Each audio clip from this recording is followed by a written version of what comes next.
네, 오늘 재림 전에 일어날 일이어서 약간 내용에 약간 여러 가지 포인트가 있기 때문에 우리가 한눈에 보고 기억할 수 있도록 제가 100판을 좀 사용하도록 하겠습니다. 이 예수님의 재림에 대해서 제가 2주 전에죠, 오전 예배 때 말씀을 드렸는데요. 재림 전에 일어날 일들 중에 뭐 휴거라든지 또 적그리스도가 등장한다는 거, 그런 걸 드렸습니다. 그래서 우리 예수님의 재림 전에 이제 적그리스도, 그러니까 적그리스도라는 말은 안타이 크라이스트라고 해가지고 사실은 마귀적인 존재죠. 사실은 마귀적인 존재인데 마치 이 세상의 구세주인 것처럼 등장하는 그런 인물이 있을 것이다 하는 거예요. 그래서 이 적그리스도의 등장을 하나님이 그 섭리 가운데 억제하고 있기 때문에 이 적그리스도가 아직 완전히 실체가 드러나진 않았지만 인류 역사의 과정 속에는 이 이단 종교의 교주라든지 또 어떤 이 세상 지상 낙원을 약속하는 정치 지도자의 형태로 적그리스도의 아류들이 역사 속에 그동안 나타났다, 이렇게 우리 기독교 역사관으로 볼 수가 있습니다. 그래서 이 땅에 보통 이제 파라다이스를 천국같이 땅을 낙원처럼 만들겠다는, 사실 공산주의 사상도 그 중에 하나죠. 이런 것 치고 엄청나게 인간을 이 비참하게 만들고 또 많은 사람을 실제로 죽게 한 이런 게 별로 없죠. 그래서 이 정치 종교 형태로 그동안 적그리스도들이 종교 정치와 종교 형태로 이제 적그리스도들이 나타났는데, 마지막에 아마 이런 것이 통합된 형태로 나타나서 온 인류 앞에 자기의 신성을 주장한다든지 이렇게 하면서 숭배를 요구하는, 그러면서 굉장히 능력 있어 보이는 그런 존재가 나타나지 않겠나 싶어요. 우리는 지금 이 동양에 있어서 잘 모르는데요, 유럽 사람들은 히틀러의 기억이 있어요. 그래서 이 히틀러가 우리가 아주 악당이라고 딱 생각하지만 실제로 히틀러가 집권하는 과정이나 집권 후에 상당 부분은 독일인에게 메시아와 같았습니다. 독일 사람들이 완전히 열광했어요. 왜냐하면 이 사람이 아주 그 교묘한 방법을 써서 집권을 한 다음에 또 비전을 제시했습니다. 독일에 대한 비전을 굉장히 열정적으로 제시해서 사람들의 마음을 완전히 사로잡았고요. 웅변 잘하거든요. 그리고 선전술이 굉장히 뛰어나요.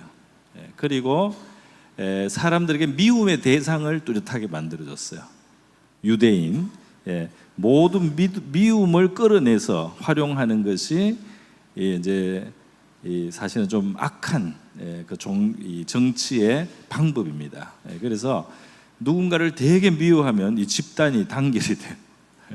그리고 힘이 생깁니다. 그래서 이 히틀러는 여러 가지 정치 기술이 뛰어났을 뿐 아니라 초기에 굉장히 현명한 조치를 했어요. 그래서 독일의 아우토반이라고, 독일에는 무제한 속도 제한이 없는 고속도로가 이때 닦였습니다. 그러니까 엄청난 토목 공사를 하면서 실업자가 없어졌어요. 이전에 독일은 거의 망하기 직전이었습니다. 그런데 히틀러가 등장하면서 독일에 실업자가 없어졌어요. 그 정도가 아니고 독일의 보통 사람들이 처음으로 유럽 여행을 다니는 독일의 부흥시대가 온 거예요. 그러니까 이 히틀러의 말이라면 절대 진리처럼 된 겁니다. 그런 상태에서 그 청소년 때부터 교육을, 히틀러를 메시아처럼 숭상하게 만들어서 나중에 전쟁터로 다 보낸 거예요. 그래서 그 수백만의 그 독일 청소년들이 히틀러를 위해서 목숨을 바친 겁니다. 그리고 유대인은 또 600만 이상 학살을 하고요.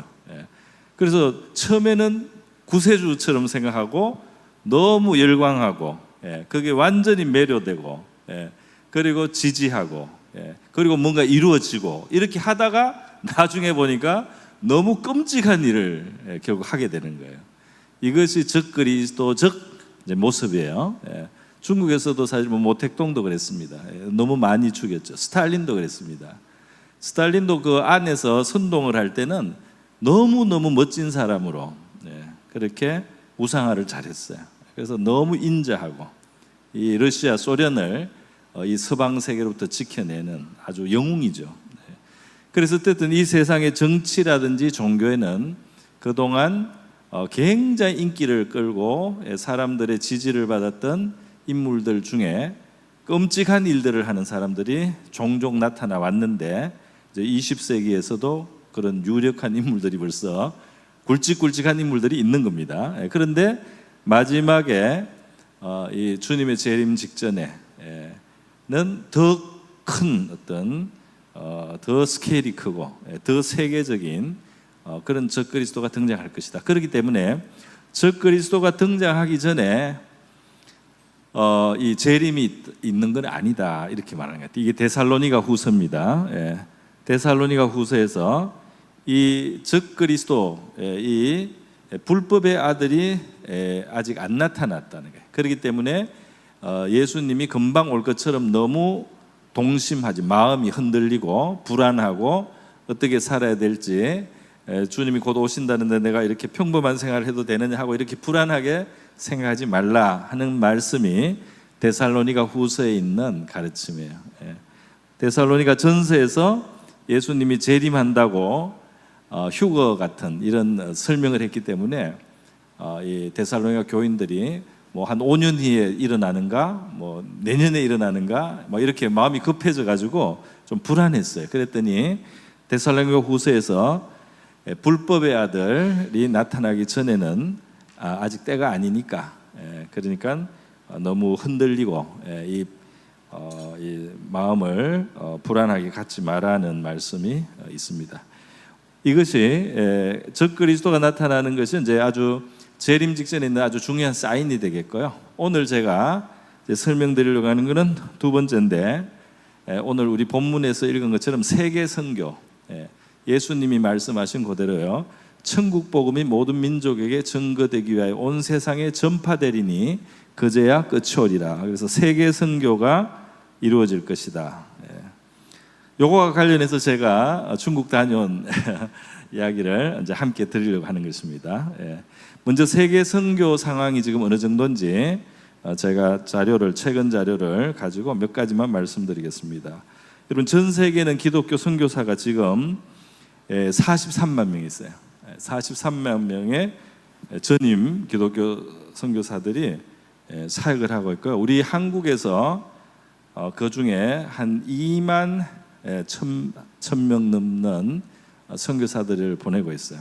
그러니까 뭐 43만 명 중에 2만 1,000명, 많지 않아 보여도 여러 나라가 골고루 하고 있고요. 특히 미국이 좀 크게 하고 있습니다. 지금도 미국이 세계 선교의 최고예요. 그래서 13만 5천 명의 미국 선교사가 있습니다.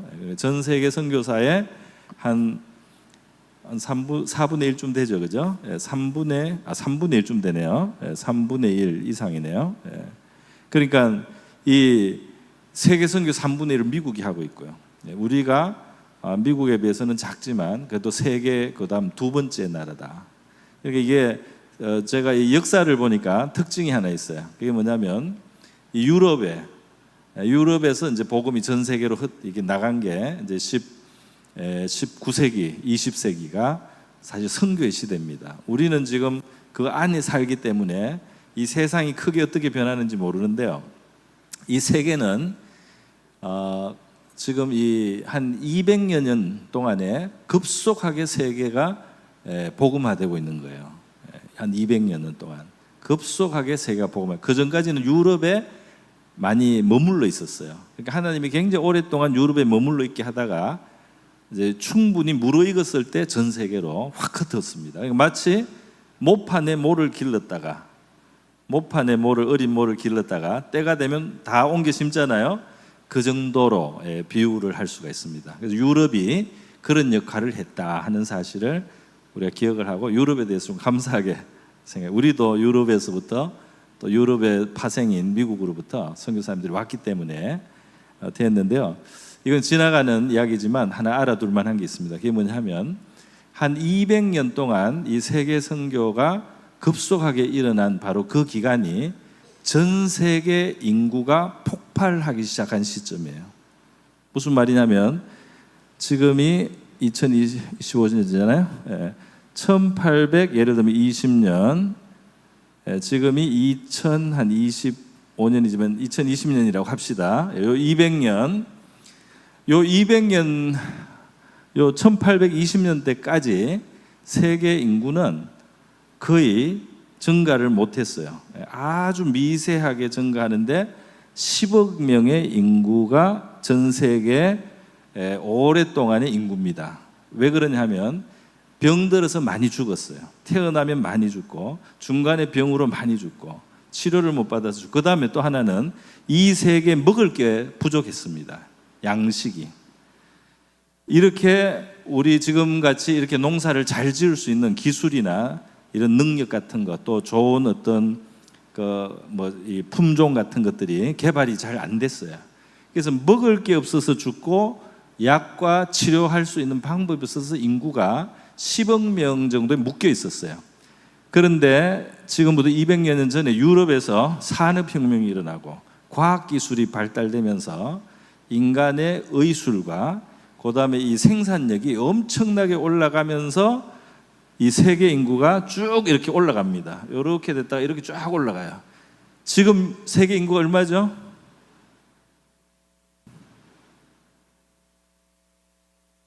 60억이라고 우리 장로님 말씀하시는데 좀 옛날 이야기 아닙니까? 80억 아니에요? 맞죠? 지금 80억입니다. 벌써 80억이에요. 요때가 10억인데요. 이전에는 몇백 년 동안 이 10억 선에 있었어요. 근데 이게 산업혁명과 전 세계 선교가 일어나는 시점 비슷해요. 그래서 지금 이 산업혁명의 결과로 과학문명이 발달하면서 전 세계로 지식이 풍부해지고 기술이 풍부해지고 생산력이 풍부해지고 이것하고 전 세계로 복음이 확산되는 것하고 시점을 같이 맞춰서 하나님께서 이 마지막 시대라고 할까요? 아주 희한한 세상이 사실 온 겁니다, 여러분. 그래서 지금 우리가 그 안에 살고 있다는 거예요. 인구가 8배나 늘어났죠, 그죠? 자, 그래서 이것이 제가 볼 때는 에스겔이 본 환상하고 딱 같아요. 에스겔서에 보면 에스겔이 성전 문지방에서 새어나오는 생명수 강이 흘러서 이 생명수 강이 흘러서 가는 곳마다 죽은 곳이 살아나고 이 병을 고치는 나무가 자라고 거기에 물고기들이 많아지고 풍부해진다, 이런 환상을 하나님 보내주셨습니다. 그것이 이제 메시아 시대에 나중에 이루어질 이 세계를 하나님이 흥왕하게 하는 것에 대한 환상이에요. 그래서 이 에스겔이 받은 환상 그대로 복음이 전 세계로 확산되면서 전 세계에 먹을 것도 많아지고 실제로 병을 고칠 수 있는 인류의 능력이 엄청나게 커지고 또 확산되면서 복음의 시대 200년에 세계 인구가 8배로 올라갔습니다. 그렇게 됐다는 거예요. 자, 그러면 이 세계 선교가 지금 43만 명의 세계 선교사 중에 미국이 거의 3분의 1쯤 되고 우리 한국도 상당목에서 우리 한국이 2위라고 했습니다. 그리고 이제 세계에서 말이죠, 이 성경을 가지고 있는 민족이 상당히 많아요. 그래서 자기 언어로 된 성경을 가지고 있는 사람들이 전 세계 인구의 97% 정도 됩니다. 그러니까 불과 아주 소수의 인구가 성경이 없어요, 아직. 그런데 이 소수 현재 한 2,000개 정도는 진행 중이라고 하고요. 한 1,000 몇백 개는 한 1,350개인가요? 요 정도는 아직 착수를 못했다고 해요. 요게 다 되면 이제 전 세계 거의 모든 민족들이 자기 말로 성경을 갖는데, 요게 언제쯤 되겠나? 전 세계 모든 민족이 자기 성경을 가질 수 있는 게 언제쯤 되겠나 하는 것을 이 세계 선교, 번역 선교 이제 그런 조직과 단체에서 계산을 했는데요.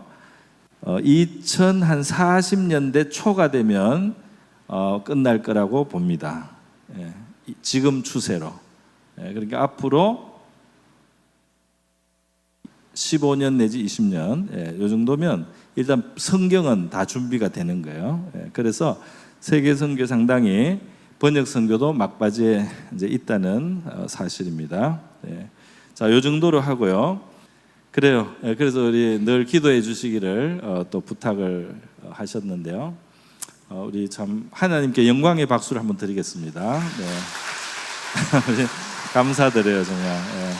제가 갔다 와가지고 이 안에 이상한 뜨거운 게 들어와가지고 며칠 거의 여러 날을 이 뜨거운 게 제 마음속에 있더라고요. 하나님이 역사하시는 현장이었구나 하는 사실을 깨달았습니다. 오늘 요것으로 지금 이렇게 해서 세계 선교가 이루어진다 말이죠. 예수님이 오시는 날이 그래서 가까워지고 있다 하는 사실을 말씀을 드렸습니다. 2040년대 초가 좀 되면 일단 기본은 상당히 세계 선교의 기본은 많이 이루어진다. 물론 그 이후로 10년, 50년이 더 있을지 우리는 몰라요. 그러니까 아무 단정을 하지 말고 제가 마태복음 25장이 결국 재림신앙의 실천사항이라고 말씀을 드렸습니다. 재림신앙의 실천사항은 신랑을 기다리는 처녀들처럼 준비되어 있어야 된다. 그리고 달란트를 받은 종들처럼 받은 것을 활용해야 된다. 그 다음에 양과 염소의 비유처럼 우리 주변을 사랑하는, 사랑을 실천하는 삶을 살아야 된다. 이 세 가지가 결국 재림을 기대하는 사람들에게 주님이 하라고 하시는 명령이다 하는 것을 다시 한번 말씀드립니다. 자, 그러면 이것으로 말씀을 맺고 기도하고 이 시간을 마치겠습니다. 우리 다 같이 우리 재림의 신앙 우리 갖고 믿음으로 살 수 있도록 인도해 달라고 기도하면서 우리 교회를 통해서 이루신 우리 중국 선교 또 그것을 통해서 이루시는 세계 선교를 축복해 주시고 또 우리가 앞으로 해야 될 일들도 인도해 주셔서 주님의 역사에 동참하는 우리가 되게 될 수 있게 또 우리 교회가 될 수 있게 해달라고 그렇게 한번 기도하겠습니다. 기도합니다. 자비로우신 하나님 아버지 감사드립니다. 오늘 이 오후 시간에 주님의 재림을 우리가 바라보면서 지금 이 세계 선교 현황에 대해서 그리고 또 우리 교회가 감당해오고 있는 중국 선교의 현황을 설명드리고 우리 성도들을 아버지 이해할 수 있도록 또 함께 할 수 있는 한 마음이 되기를 이 시간 바라며 나누었습니다. 자비로우신 아버지, 우리 교회 지난 이 20년 못 되는 이 시간 동안 우리 하나님께서 좋은 주의 종과 연결시켜 주셔서 하나님 이 중국의 귀한 사역을 이루시고 중국 교회를 일으키시고 역사하시고 알차게 하시며 중국 교회가 세계 선교를 하는 교회로 나아갈 수 있는 그 현실과 하나님 그 실천과 그 실행을 우리가 참여할 수 있게 해주신 것을 감사드립니다.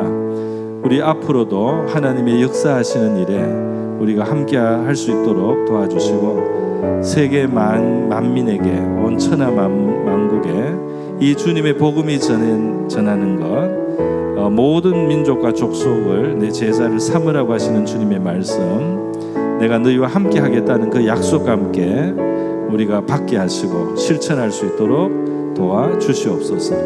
할렐루야 감사드립니다. 고마우신 하나님 아버지 감사드립니다. 우리의 삶과 이 세상의 마지막이 주님의 다시 오심으로써 완성되고 놀라운 그러한 영광스러운 시간이 우리의 미래에 있다는 사실을 우리에게 소망으로 주신 것을 감사합니다.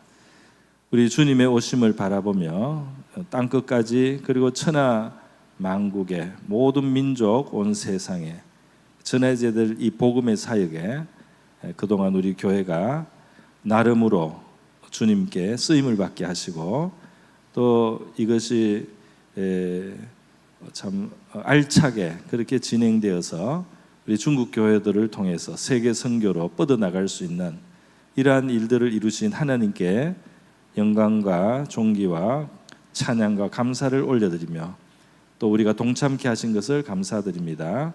앞으로 우리 주님이 하실 일들에 저희들이 무엇을 어떻게 해야 될지를 깨닫게 하시고 우리 주님과 동행하는 우리가 되고 또 우리 오륙 남부교회 차원에서도 주님의 이 재림을 바라보는 그러면서 온 세계 선교를 이루시려는 주님의 뜻에 우리가 함께 동행할 수 있도록 은총을 내려 주시옵소서. 감사하며 예수님의 귀하신 이름으로 기도드립니다. 아멘.